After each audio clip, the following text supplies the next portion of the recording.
ঢুকতে পারে, fire service ambulance আসতে পারে সহসায়, সেই ব্যবস্থা করে আপনার সময় বাড়ি করার চেষ্টা করবেন। এখানে আমরা দুজনকে আহত দেখতে পেরেছি, তাদের কিন্তু জালুকারী সদর হাসপাতালে পাঠানো হয়েছে।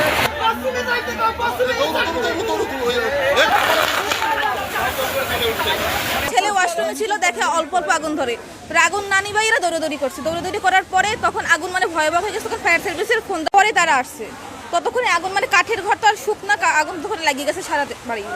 আমি 3:27 এখানে আসছি, তখন দেখছি আমি আগুন জ্বলে, লোকজন বের হইতে পারছে। ওখানে আগুন লাগছে হিন্দিয়া সারা বাড়ি সরাইতেছে। এই পেশেন্ট বাড়ি গেলারা বলতে আছে যে আগুন লাগছে। তারপর আমি বাইরে দেখতেছি যে আগুন লাগছে ফুল করে।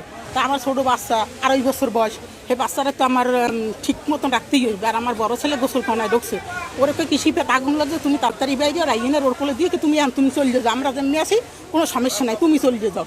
অতিরিক্ত আগুন যা মানে অফুরন্ত, আমাদের ফায়ার সার্ভিস চলে আসছে, যে কারণে এখন পর্যন্ত কোনো হতাহতের ঘটনা ঘটে না, শুধুমাত্র এই ঘরের উপর দিয়ে যাচ্ছে।